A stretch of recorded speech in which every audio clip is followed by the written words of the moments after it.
Hi, I'm Mary Frazier. I'm from the Central Library of Rochester, Monroe County. Welcome to tonight's program, Connected Communities, a holistic approach to building up Rochester neighborhoods with our presenter, Rachel Betts. This program coincides with the Community Design Center of Rochester's Reshaping Rochester lecture series. This year, the theme is Building a Just Community. I'll be including a link to their website in the chat, so you can check out the roster for this year's lecture series and listen to past lectures as well. I also have in the chat a link to the website for Connected Communities. The next program in this series is the History of Rochester Parks, and that will be on April 22nd. That's also a Wednesday evening, or Thursday evening. So our presenter, Rachel Betts, is Community Project Manager at Connected Communities and the Resident Ambassador Program Lead. Rachel came to Rochester in 2015 to pursue a master's in literature at the U of R. Prior to working at Connected Communities, she taught at several area colleges and universities. She is passionate about addressing issues of inequality and privilege through the creation of economically and environmentally sustainable communities. She enjoys building relationships and bringing people together. She hopes to give people the tools they need to empower themselves so that they can create a sustainable future for their families and their communities. When she's not working, Rachel enjoys hiking in the Adirondack or White Mountains, ice climbing, mountaineering, and trail running. So welcome, Rachel. Thank you for being here. Hi, everyone. Glad to have you all here today to hear a little bit more about Connected Communities and the work that we're doing. I'm going to share my screen now. And this is like my least favorite part of presenting on Zoom. There we go. So I do have a PowerPoint today, and hopefully that will be made available to you guys after the presentation. And today we're going to talk about the holistic approach to building up Rochester neighborhoods. If you have any questions, as Mary said, feel free to put them in the chat. And then I hope to have time. We should definitely have time at the end for any questions that you have about Connected Communities or our work, or if you want to have like a discussion about anything, that's totally cool too. So here's the presentation. So as we know, Rochester experiences a pretty high level of poverty, and there's lots of questions about like what is the best way to address poverty? What's the best way to decrease poverty rates? We have the third highest rate of poverty out of the 10 poorest cities in the United States, and this was from our 2020 census update, so this is pretty new data here, so that's not great. And I think we have like the third most segregated school district in the nation. So with those stats, there obviously is a lot of work that we have to do to address this. But I think one of the big questions that Rochester really grapples with, as well as probably all of these other cities, is like how do we fix this? So one solution, and kind of the solution that Connected Communities is working on developing, is a placemaking solution, which means basically that, you know, we work one neighborhood or one group of neighborhoods at a time to really develop the resources, develop the individuals living in those neighborhoods, and kind of like try to eliminate poverty that way. So instead of like looking at the whole city or the whole county, we're like really zoned in on two neighborhoods. So the two neighborhoods that Connected Communities specifically works in are Beechwood and EMMA. So this figure here kind of shows you the boundaries of both of the neighborhoods. They're bisected by East Main Street, and they're kind of like a big square in the southeast quadrant of the city. So why Beechwood and EMMA? So why did Connected Communities come to these two neighborhoods? These are some stats from 2016, so they're about 5 years old now, but now I think our population is closer to 9,000, but in Beechwood, and about the same in EMMA. I think it's like 800 something. But if you look at kind of our numbers for just percentages of households in poverty, and really the big one is the housing cost burden, you can see that these two neighborhoods do have some challenges, but So that's kind of why these neighborhoods were selected and why Connected Communities specifically is working in these two neighborhoods. So the housing is really big. So almost 60% of Beechwood residents are paying more than 30% of their income towards housing costs. So that's just like a very high percentage of their income towards housing. And it really doesn't leave a lot of space for other things that people might want to invest in, like education, even like home ownership, anything. So that's a big issue in our two neighborhoods specifically. It is like higher than Rochester, significantly in Beechwood than the median.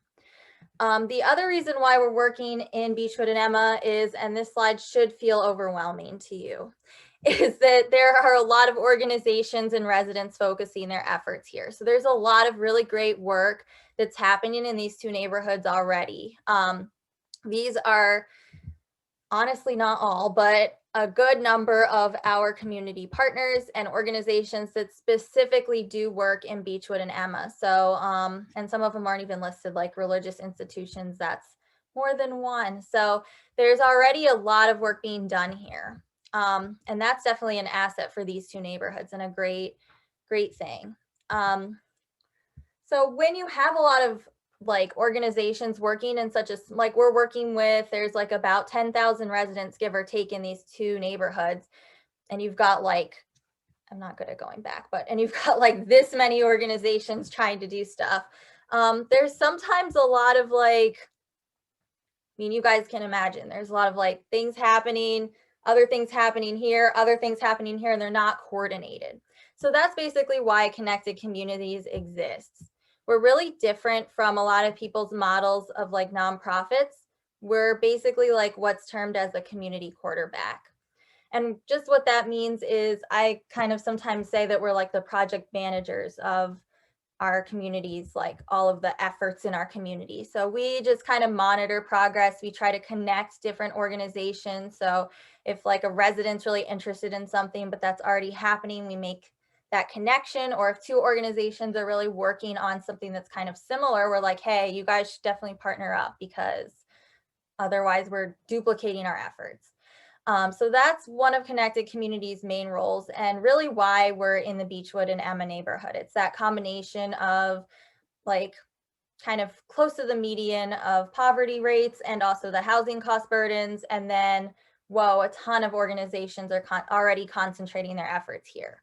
So we are termed the community quarterback. That's taken from like the purpose-built model of neighborhood revitalization. We don't typically, you'll see an exception later in this presentation, offer direct service. So that's really different from people's models of nonprofits where it's like, we're really used to like food pantries, or we're really used to, you know, after school activity centers and things like that. We are basically the coordinators and organizers in the community. And we're kind of supposed to have our hands in a lot of different pots at once, but also really know what's going on in the community so that we can make sure to make those connections when needed. And if there's any questions about community quarterback, feel free to drop it in the chat, or we can definitely talk more about it at the end because it is a really different model of nonprofit. Our mission is to partner with Beechwood and EMMA residents to break the cycle of poverty. And that was our whole mission until last year. Now we've added some pieces to it through anti-racist neighborhood revitalization and equitable resource coordination. So I underlined some things in our mission, and I think the key thing I really want to bring out is partner, that word partner. So we really see ourselves as wanting to work with residents and work alongside residents. Of course, we serve our residents, but we really want to build a partnership with organizations working in the community, but also with residents. So that's a huge component of our work, is that we're working with you. We're working alongside you. We're helping you connect with what you're passionate about and do work there. We recently, as you guys know, in Rochester, there's a lot of issues with racism. So we recently adopted the anti-racist neighborhood revitalization. We do operate under an anti-racist framework, which basically means that we are responsible for calling out systems and trying to change systems. And that we don't let racism slide under the door. We always call it out, and we're trying to work on implementing that more throughout our neighborhood. The last piece is equitable resource coordination, which is something we've been doing for a long time, but hadn't really termed. And that really refers to what I was talking about earlier. It's just connecting people to resources, but also making sure that the resources are equitable, that they actually work, and trying to remove barriers to accessing those resources that exist. So Rochester's, as we all have heard, possibly resource rich and results poor. So there are a lot of resources out there, but there are all these barriers and hurdles, and a lot of people don't know what's out there. So that's kind of a big part of our work. We do operate under, I like to say, like a pseudo purpose-built model. So if you have been listening to any of the place-making talks with CDCR, they really have been emphasizing the purpose-built communities model. So in the purpose-built model, there is a community quarterback, and there are also 3 pillars, and that's kind of the holistic revitalization. So the 3 pillars of the purpose-built communities are mixed income housing, cradle to career, education pipeline, and community health and wellness. So we really work in those 3 pillars, but we also added a 4th pillar, which is our umbrella pillar, and that's workforce and economic opportunity, because we really believe that if we don't have that, it's really hard to kind of build up the other 3 pillars. So that's like the holistic revitalization. So connected communities, we work in a very small catchment area with 2 specific neighborhoods. And I think with a lot of nonprofits, we're used to seeing like, okay, like home leasing, they do housing. They're not a nonprofit, but Habitat for Humanity, they do housing. With us, we do all 4 of these. So we're kind of like generalists in a sense. We're trying to work on all 4 things at the same time. So one of our big roles, and kind of really what we do, is we put together a comprehensive neighborhood plan. And this plan belongs to all of our partners, all the residents, and our neighborhood. So this makes sure that, like, as we saw in that previous slide, all of those organizations are working towards one specific goal or one specific vision, and that they all kind of are coordinated in their efforts. The plan is built off of, as you can see from this picture here, this is a child's response to a survey. So we surveyed all of our, not all, but a huge portion of our residents. I think it was like about over 1,000 residents responded to surveys. We talked to people of all ages. As you can see here, this was, I think, someone in middle school. So maybe not child, but someone in middle school. Also, we did kids in elementary school all the way through our oldest residents. So we surveyed people about what they wanted to see in the neighborhoods. We surveyed them in each of the 4 pillars what they wanted to see. And based on their answers, we developed a comprehensive neighborhood plan that kind of outlines what organizations should be working on in the next like 5 to 10 years based on what residents said they wanted. So I'm just this plan is very long. It's on our website if you want to look at it in more detail. There is an executive summary that's only like 20 pages. So that I would recommend reading that. But I'll just kind of show you how it's structured. So we have so each of the 4 pillars is like a different chapter or section in the plan. And then based on resident input, we come up with goals for each section. So this one is for housing.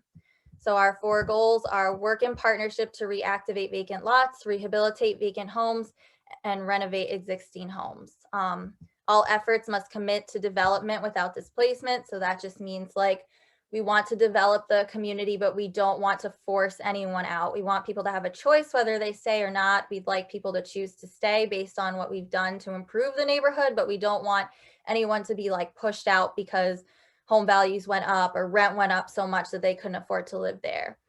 And this kind of goes with development without displacement. EMMA and Beechwood should be neighborhoods where residents can age in place. We'd like people to be able to stay. We'd also like to see it be an intergenerational community. And I've got to watch my words because I'm saying we. When I say we, this is not me or connected communities. This is what residents said they desired. So it's our plan. Everybody is accountable for it, and it belongs to all of us. And then the last one is revitalization efforts should seek to provide a balance between growth and preservation. So we want, like, there's a lot of character. We have older homes. Most of our homes are over 40 years old. So we'd like to maintain that kind of like older homes, big trees on lining the streets. We want to maintain that look and feel, but also make sure that like those homes have efficient energy sources and those trees aren't going to fall on anyone's house. So that kind of thing. So they're ones for every single one of the pillars. I'm not going to show you all of them because that's exhaustive and I really want to get into some of the work that we're doing this year, but that's kind of just the structure. And then we have recommendations. So these are the recommendations for housing. There's 6 of them, and that means that basically everything that we do should tie back to these recommendations. That way we keep ourselves in check. Same with our partners. So everything that our partners are doing should tie back to these recommendations that people in the community said they wanted to see. So that's kind of the gist of the neighborhood plan. It really guides our work and it guides the work that's being done in the community. It ensures that it's holistic and it ensures that, you know, we're not getting off track. And we do host update sessions every quarter to our residents and to anyone who's interested so that we can actually be held accountable for the progress that's being made in these recommendations. So that's like our guiding document. It's elastic too. So even though it's like, here are the recommendations, we want to make sure that it's flexible enough that if, you know, there's a crisis like the pandemic, or if people are like, wait, we really want to change this, we're able to do that. But it does give us a guide and it guides all the work that's being done in the neighborhood. So I'm going to talk now, this is what I would think of as the fun part, about some of the specific work that we're doing under each of the pillars this year. And there's opportunities for anyone to get involved or learn more. So yeah, feel free to ask questions or, you know, come out and help us with some of these things. So the first thing we just finished actually, but we really work within the 2 schools in our neighborhood. We have School 33, which is the largest elementary school in the city, in the district. It has 1,200 kids and it goes from pre-K all the way through 6th grade. We also have East, upper and lower schools, which is 6th through 12th grade. So what we try to do is we try to promote these schools. We do like the neighborhood school model, which means that people in the neighborhood go to the schools closest to them. We never try to tell people your child has to go to these schools, but we try to promote the schools as best we can. And we are trying to really develop a community school model, which is that the schools offer a lot of community support. So an example of that is School 33 has a Smile Mobile outside so people and families can get dental care. East has, what is it? I forgot what it's called, but they just built like this huge addition where there's like this huge community room space. Of course, as soon as it was done, it was COVID, but it's this huge community room space where you can host conferences and do things like that. And that's open to the public. So it's kind of this idea that school can be a one-stop shop for a lot of your needs. East also has a really cool program where students actually make eyeglasses, and then that goes back into the community and back to students. So it's their optics program, which is really cool. So that's kind of what we work on doing. We're trying to also create like a pathway where if you're in School 33 and you'd like to go to East, you automatically can be registered or sign up for the school in your neighborhood. So that's one thing we work on. So we promote both these schools.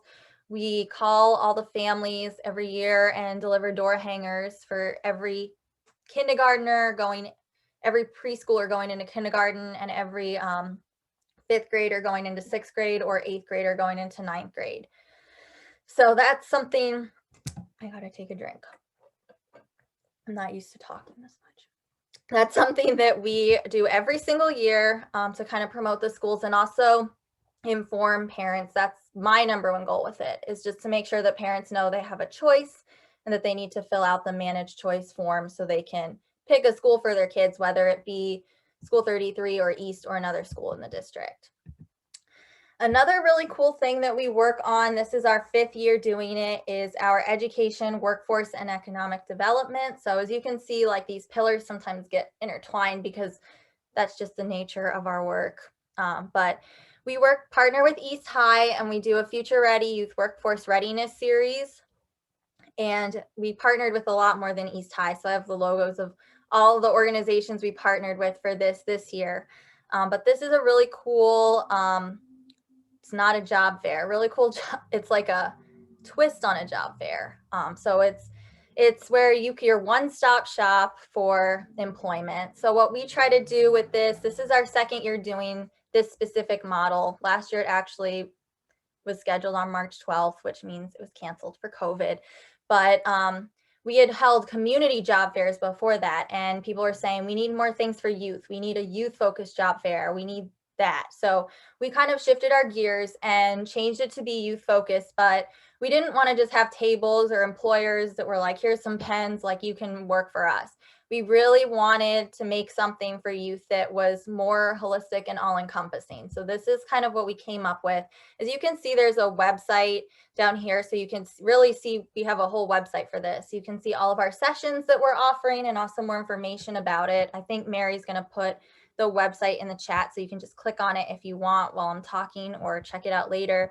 But we offer 3 types of sessions. So the first session is jobs that students can have now. So this is an example of one of those. And you can see we have more partner organizations for each session. So this is a job that kids can come and learn about this and then apply and work over the summer. So this is a really cool program with Wellvention. So they can have a paid after school training program to gain real world experience.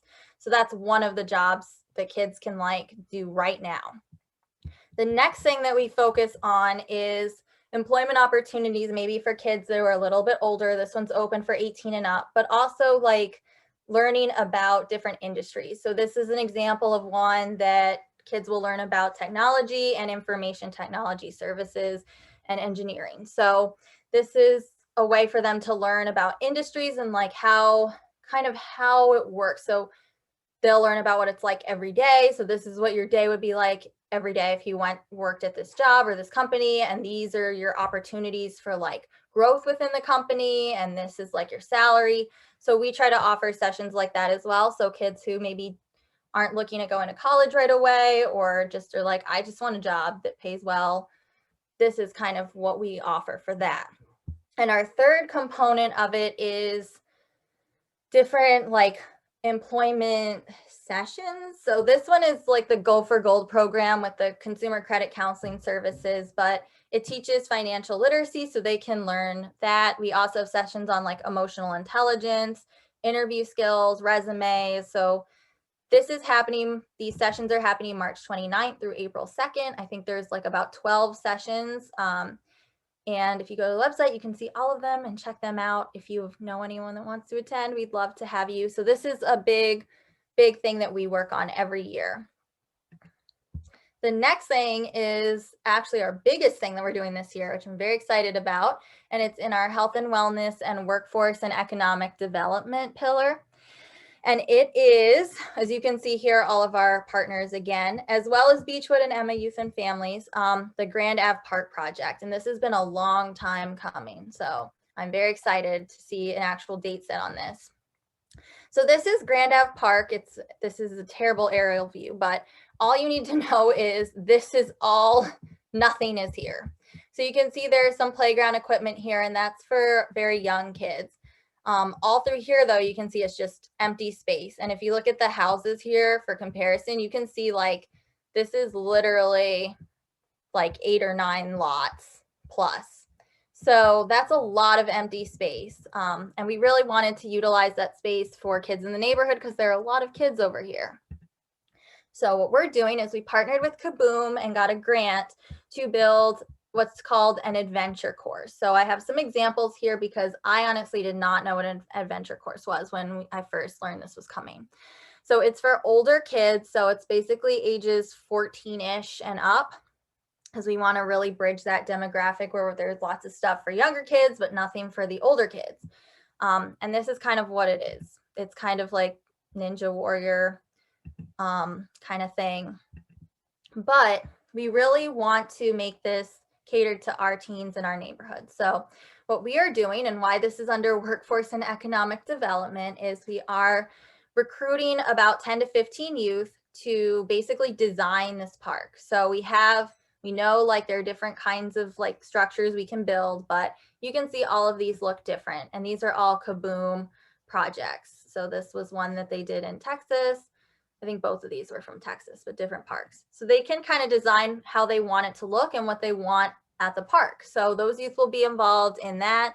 They will help design the park. They'll help actually like recruit volunteers for the build week, spread the word about the park and all of that stuff. So we have about 8 youth right now, and we have one more info session. So hopefully we get a few more, but this is going to be their project. They're going to work on it. And we do have a website that you can check out. I think Mary will also put that in the chat to learn more about this, but our build week begins August 9th. So what's really cool also about this is I think it's going to look different this year because we have to do social distancing, but our neighborhood and community actually builds this park. So we have Kaboom come in, they bring in all the materials, and we actually put this park together based on the plans that the youth came up with. So we're gonna have like 100 volunteers out and like socially distanced, I guess, shifts, but they're gonna be building this in August. So that is really exciting. There's gonna be a lot of, we hope, community ownership and pride of this. We hope to have all the youth who participated have their names either on a mural or on a plaque so that, you know, they can really take ownership of this project and that they can be remembered for years and years to come, because we're hoping this will last a long time in our community. They're also helping, there's going to be a lot of space that's not taken up. So they're also helping kind of like shape what that extra area will look like as well. So this is a really, really, really cool project. And I'm really excited that we're going to be here for it this year. The next thing we're working on is health and wellness. So I don't know if anyone recognizes this space. Does anyone recognize it? Does anyone want to put it in the chat? Can't see the chat, but let me see. No takers. So this is Goodman Plaza. It's off of Goodman Street. It's like a shopping strip mall center. So here are the stores here. I think there is a Save-A-Lot over here. I don't know if it's in the picture because I can't see. Yes, it is. It's on the very far side. You can't see what it is, but that's our only grocery store in the 2 neighborhoods is right here. And there's a Rite Aid over here. And then these are just like Family Dollar and a couple other like laundromat, clothing stores, stuff like that. If you remember during the protests, Broadway outlet that got very severely vandalized, looted, is one of the stores over here. So that might be a connection to this place if you really haven't spent a lot of time in Beechwood or EMMA. There's also this huge like green space, which is basically like not really heard of. So like try to think about the city and try to think if you can think of another area that has this much green space in the middle of like a shopping and residential area in our city. Like it's just not something that happens frequently. So there are houses right here, the strip mall, and then this just football and football fields of just nothing. So this is Goodman Plaza now, and this is a picture of Goodman Plaza in the early 1900s. It was a quarry, so it was mined for rocks. If you can see, here are some of the houses that still exist today in some shape or form right up here. And then I'm just gonna go to this picture where we see the houses again. The quarry was shut down and then it was actually made into an industrial waste dump, which the city of Rochester used for about 30 years. So there's a lot. The reason why it's not developed is it actually was deemed unsafe for building. Definitely residential. They don't know if the ground is even really sturdy enough to hold anything. The grocery store is directly on top of an area that was used as an industrial dump. And environmental phase 1 studies done in the 90s really suggest that this area is severely contaminated and might lead to the increased rates of cancer that we see in our neighborhood. There was evidence of a lot of contaminants, and it's a huge issue for our residents' safety. And a lot of people, like we've surveyed people and talked to people, and a lot of people have no idea. Like I've talked to people who have broken down almost in tears because they've lived there for years and years, and they walk through that cut through to the strip mall every week, and they just had no idea what was underneath them. So we are partnered with City Roots, Community Land Trust, and Climate Solutions Accelerator to figure out how we can remediate this. And this is a very long-term project, as you can imagine. If you know about the vacuum oil project over on the other side of the city, that's been going on for years. We're hoping we can learn from what they've done, and we're hoping that we can do something about this before that. We do have legal aid, lawyers involved in this, and we're pushing the owner and the city to basically do something because it's not acceptable. So that's one thing that we're really working on. We're trying to test soil right now at other residents' properties, like some of the homes that are adjacent. And then we're also working with the city to come up with a solution. So that's one of our other projects, because it's like we can do everything. We can make more community gardens, we can work with the school, but if there's this huge brownfield in the middle of our neighborhood, like that's not, it's not, you've fixed something, but there's still this glaring issue. And this area where Goodman Plaza is actually, like, not surprisingly, it is an area where we have the lowest property values and the least amount of homeowners. So it's mostly renters over here.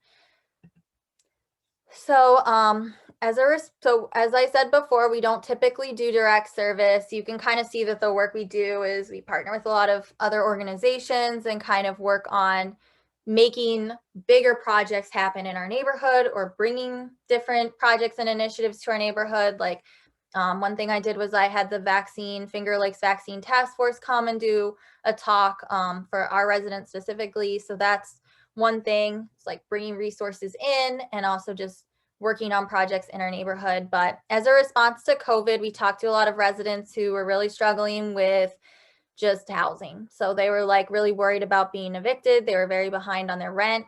So we applied for some money, and we actually started a landlord fund, which I don't have the stats on here because that's still ongoing, but we also started an emergency housing fund. So we were able to give out almost $22,000 to residents specifically in our neighborhood who needed housing assistance. And we really tried to screen people. So it was like, if we we were able to help a lot of people, but we were trying to find people who were like, yeah, I have a job, but I'm behind a month because they cut my hours. So we tried to find people that we could help that weren't going to be like, okay, we helped you for 1 month, but next month you're back, or you're like in a worse situation. So we tried to really find people that we could just support. They were like, oh, I'm like $200 behind on my rent just this month. And then for those people that were in deeper issues, we still tried to help them, or we are currently helping them. We are currently direct intake personnel for the eviction pilot prevention program, or the EPI program, with the city of Rochester. It's with the county, actually. It's with Monroe County. And what that means is we're able to use funding that Monroe County has to support residents. So what we do is we work directly, specifically in our neighborhood. So it's a great resource because I think we're the only organization that works specifically in one area. So I think 211 was an intake for EPI, and then some places in the county were as well, but they were county-wide or city-wide. So residents kind of were going into these intake places or contacting these intake places that were swamped. Literally they were not able to get through the applications because it's flooded. So we were like, hey, we'll take our neighborhood and work on that. So we were actually able to do that. They let us do that. We got training for it. And so far we've given out $79,000. We are running the second round of EPI starting in April. So we'll be doing it again and giving out, hopefully, well, I don't hope, because I hope that no one needs help with housing, but we'll be able to give out the same or more amounts of money for residents, because the city had a certain number of millions of dollars that they had to spend by December. But each intake center was swamped because they were seeing everyone from the city and county. So we were really able to we processed every single application that came through to us. And there are county-wide regulations for who gets approved, but we were able to get a lot of people approved. and have their applications processed. People were getting like $9,000 or $10,000 in some cases and back rent paid for. So we're really excited to be able to do that again and provide more support, because we kind of jumped on the train late last session. We were like, whoa, there's a need here. How can we help? This year we're starting right off at the beginning. So we're really hoping that will help our residents as well.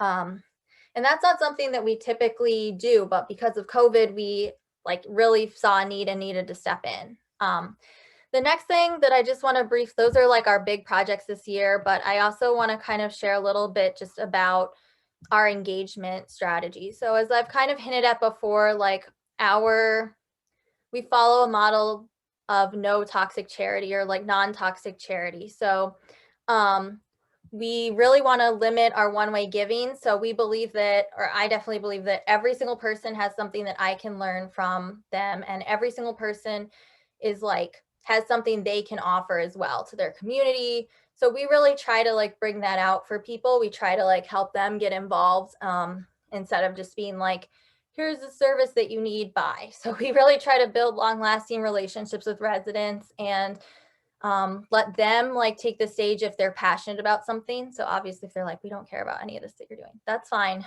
So if someone's like, I really love housing, we're like, okay, like let's get you into a housing seminar. You can learn more. Let's help you. Let's connect you to these programs. So that's something that we really pride ourselves on trying to do, is like really having a two-way relationship with our residents. So we partner with them. So that comes from that in our mission.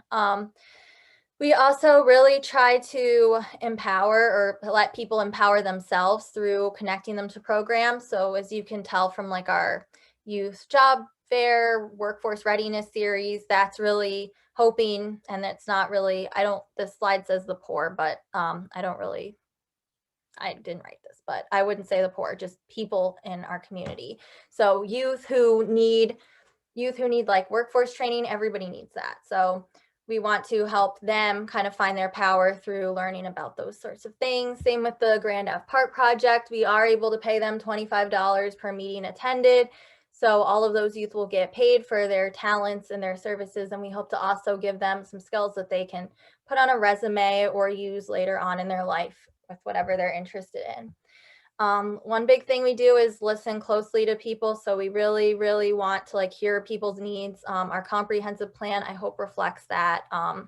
Really listening to what people say they need or want, and trying to like put that in writing, and then bring all these organizations and partners on board to make that happen.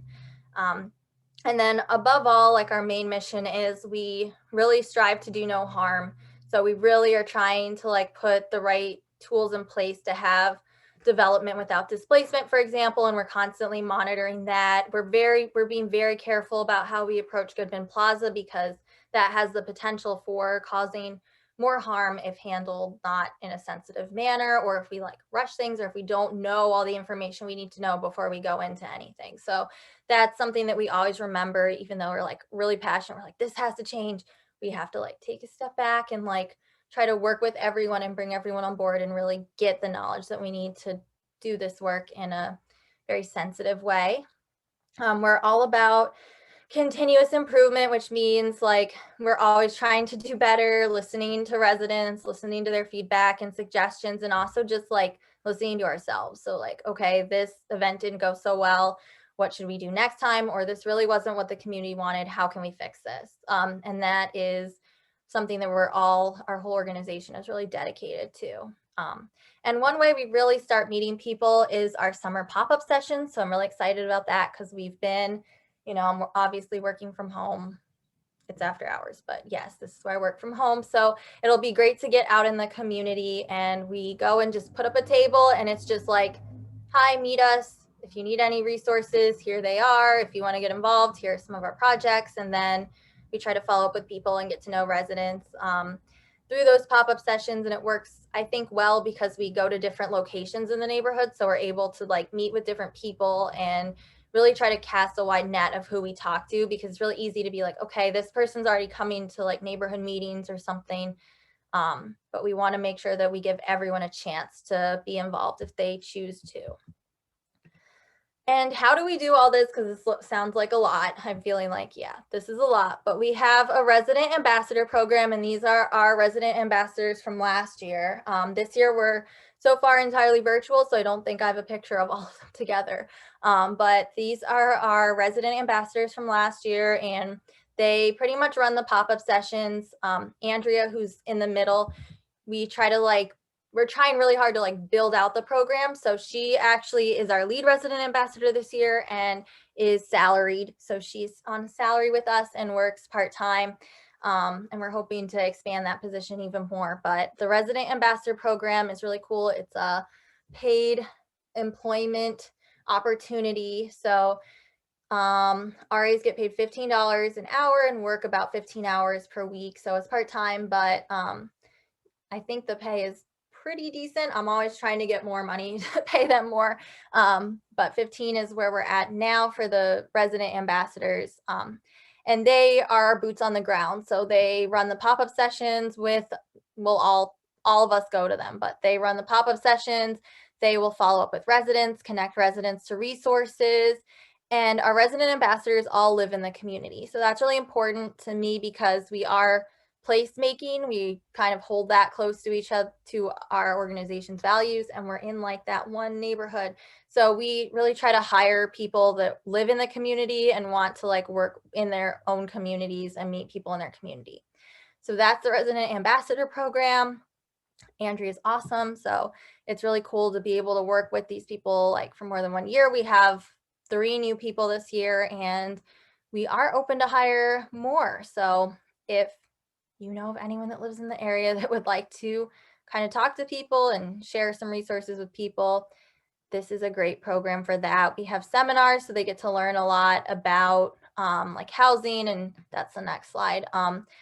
Housing and other issues in the neighborhood and in the city, and meet with our partner organizations and network and all of that stuff that's embedded in the program as well. So one thing we just opened up this year is a housing training program for the RAs, and it's optional. So you can opt in or opt out, and they earn a housing certificate at the end. It's 18 weeks and 40 hours of training with our housing project manager.